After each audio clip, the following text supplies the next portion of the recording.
What if I told you there was a gift that could erase your darkest memories? A gift that could unburden you, but at the same time leave traces you never even knew you had. "Hey girl, where are you going? Wait!" shouted the girl. Olesya wandered through the forest in exhaustion. Dusk was thickening. Soon it would be completely dark, and she had no idea where she was. Her phone was completely discharged. She was tired and thirsty. Thinking about bad things, about being lost. The girl didn't want to. The sounds of the night forest already scared the hell out of her. The girl cursed herself and the stranger who had lured her here, and the case was like this. Olesya, after a hard day's work, decided to walk through the park. She lived not far from the park and often walked there. The park was old, with a large territory. The territory was being put in order slowly after all, almost 30 years of neglect. The old part of the park looked like a real forest, and they tried not to go there. And now Olesya was alone in the dark, in the old part of the park. Somewhere a night bird was chirping, branches were crackling, and it was getting cooler despite June. Here the girl was really frightened and cried. It seemed to her that she was alone in the world, abandoned and alone. That day was especially hard. Endless negotiations, running around with papers, and finally the long-awaited completion of the deal. Olesya could hardly walk home because of fatigue, and suddenly she felt an unbearable desire to walk in the park and just breathe. There was no peace at home anyway. She walked slowly along the paths, not paying attention to passers-by. She bought an ice cream at a small store and felt almost happy. She didn't even realize she was in the old part of the park. But there were people here too. Olesya leisurely finished her ice cream, looked for the trash can with her eyes, and not finding it, shoved the wrapper into her bag. It was time to go home, and the girl regretfully gathered to turn to the exit as suddenly noticed a woman with a child. The woman was dragging a boy of about 5 years old behind her. He was whimpering and crying. Not screaming, but whimpering. For some reason, this ordinary picture made Olesya very tense. She stopped and watched. Then she realized what made her so suspicious. The mother and child did not go to the exit, but on the contrary, went deeper into the wilds of the old park. "Hey girl, wait!" shouted Olesya. The woman didn't even think about stopping, only quickened her step, and now she was dragging the boy.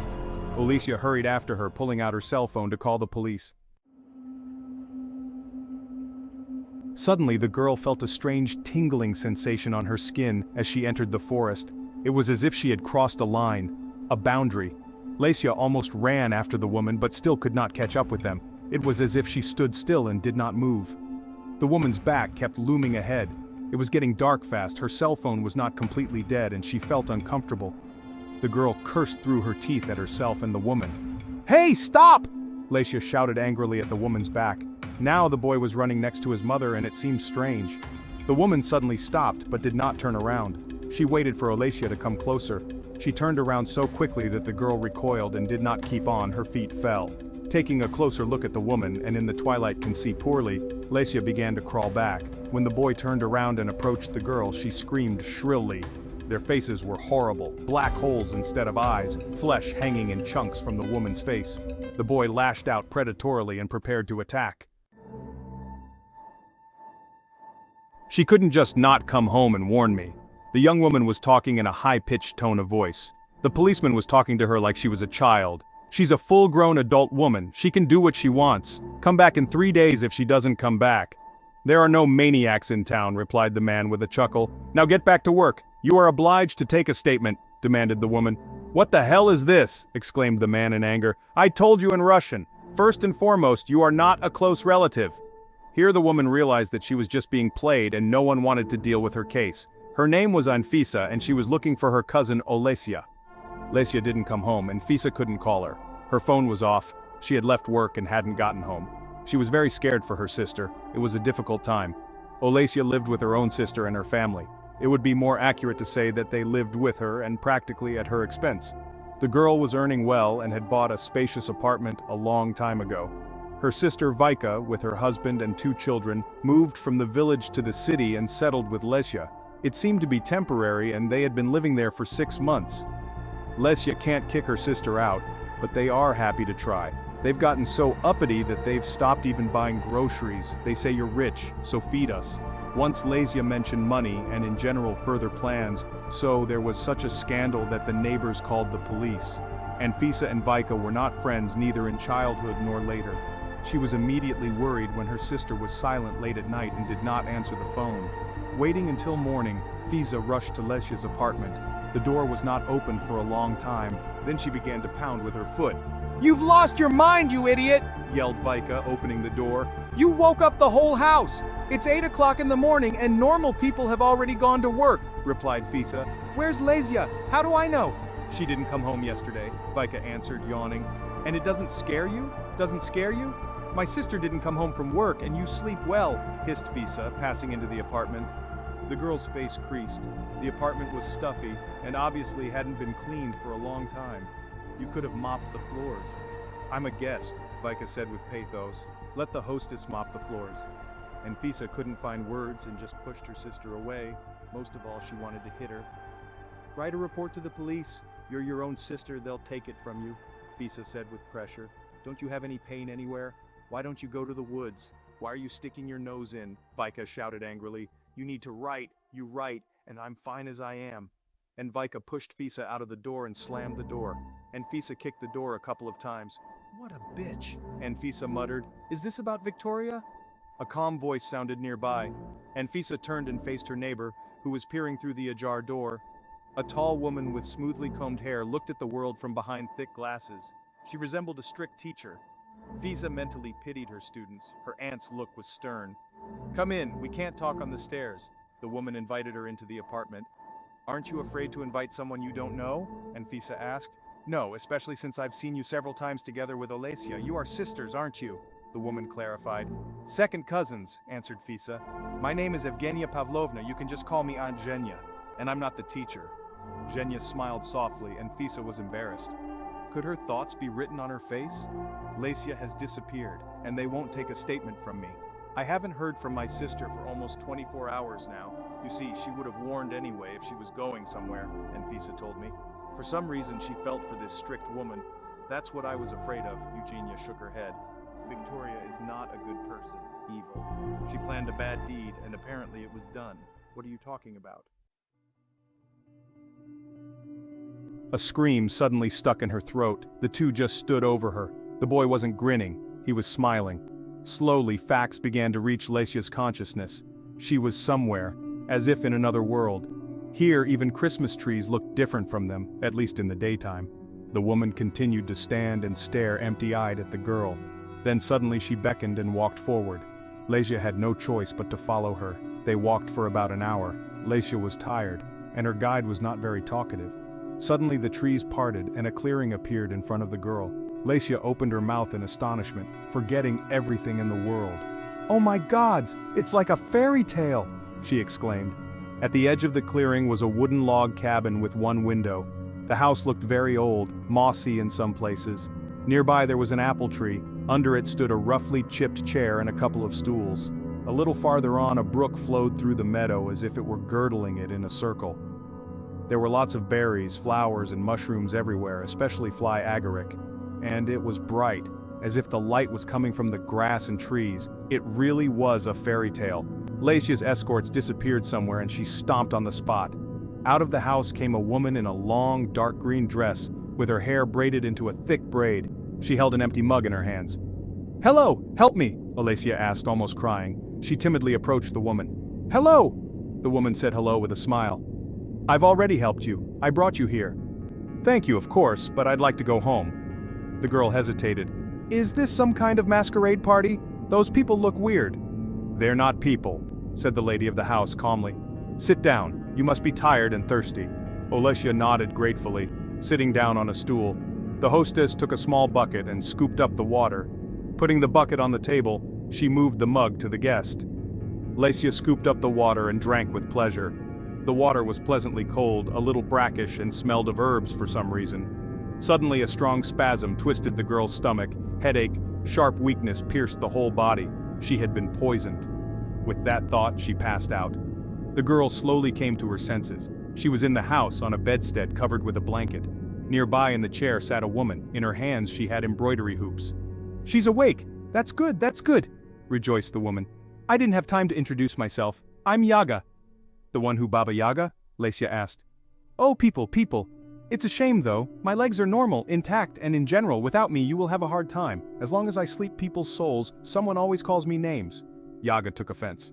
I'm sorry, I didn't mean to offend you, it just slipped out. Olesya was embarrassed. Never mind, you're already in trouble. Yaga waved her hand. And what happened to me? I was so bad I thought all my insides would fall out, complained Olesya. Please tell me how tender, so oblivious. What? Listen, someone close to you hates you so much, they decided to kill you. And they want to make sure that no one remembers you.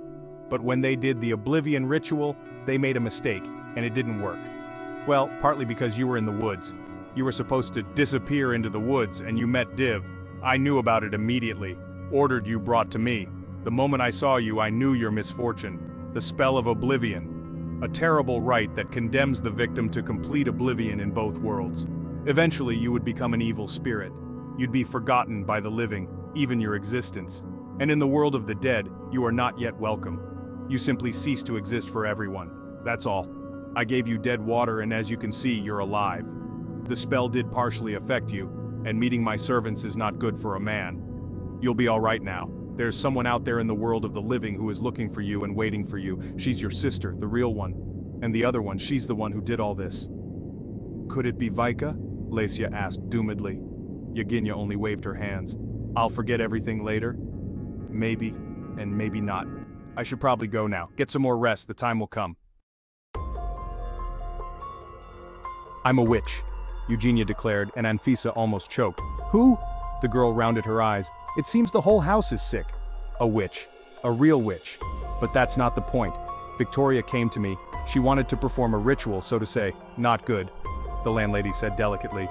What do you mean? Can you speak normally? Where is my sister? Anfisa almost screamed. What was that fool up to? She wanted to perform a ritual of oblivion, so that everyone would forget about Olesya. It's like erasing all memories of a person. Erase him, and in the meantime the person would be lost. Get lost in the middle of nowhere, drown or something. It's a terrible fate. Yevgenia explained. I refused her. I never do such things. She got angry, called me a charlatan, and took off. I'm afraid for a lot of money she could find an executor, said Yevgenia sadly. Oh, but where did she have money? Anfisa waved her hand. The whole family lived on Olesya's account. But Olesya has money, said the landlady quietly. Anfisa stared at Yevgenia with unblinking eyes, comparing the facts. Yes, perhaps Vika will stop at nothing. She had always dreamed of an apartment in the city. Can you help? Anfisa asked hopefully. And Lisa doesn't need any more help. She won't be in the best shape, but she's alive.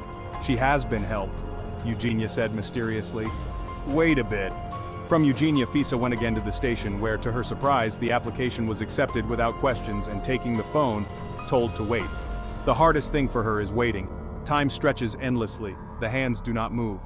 The police also involved cinematologists with dogs and volunteers. Nearly 100 people have been combing this unfortunate park. Nearly every blade of grass and bump was picked up. Anfisa was in the park, where the stronghold was deployed. Vika was not at all interested in the fate of her sister. She, on the contrary, collected Olesya's things and was going to throw them away. She was sure her sister wouldn't be found. Come here! A man shouted. A dog barked loudly. On the ground under a tree sat Olesya. She was tired and cold, but she was alive and almost all right. She kept talking about some woman from the forest and about a beautiful clearing. The rescuers, Anfisa, and then the doctors all thought the girls were delirious. Olesya was taken to the hospital, and Anfisa was allowed into the hospital only the next day. She didn't tell Vika, she let Olesya deal with her herself.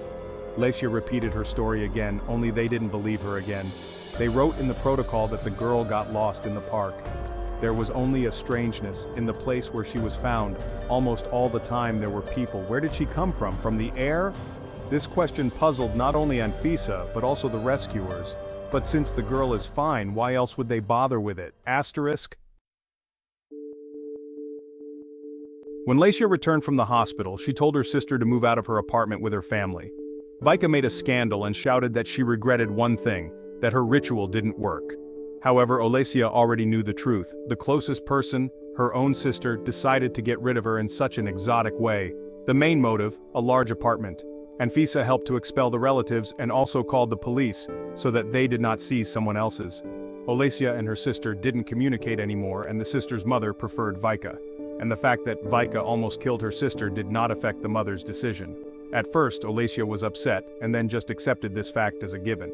Everything was resolved. I have a family. You! Olesya hugged Anfisa. Anfisa told Olesya how she had searched for her, about the Ritual of Oblivion and the unclean things from the forest. Olesya listened calmly because she had endured everything, and she was very grateful to her cousin for not giving up and continuing the search. Victoria decided to get rid of her sister with the help of the Ritual of Oblivion. She paid a lot of money for the ritual and was very happy when Fisa came that morning, so it worked. In the ritual, it was necessary to wait a certain number of days to read a special conspiracy. In these days, Olesya would disappear and everyone would forget about her. Total oblivion in a short period of time. But something went wrong. Vika never found out that the witch had cheated or really didn't know, but the ritual didn't work. Olesya crossed the border of worlds by accident. She somehow managed to see the spirits of the forest and followed them. Naturally, in their element they took their usual appearance, which frightened Olesya, but then she was helped and led out of the forest where she was found by volunteers. It's good that it ended well. One evening, Olesya and Anfisa were walking in the same park. Suddenly, Olesya's attention was attracted by a beautiful woman who was sitting on a bench and feeding crows. Black hair braided into a tight braid, a beautiful and very familiar face. The woman winked and stood up. A moment more and she was gone. Make the background music, YouTube background music **.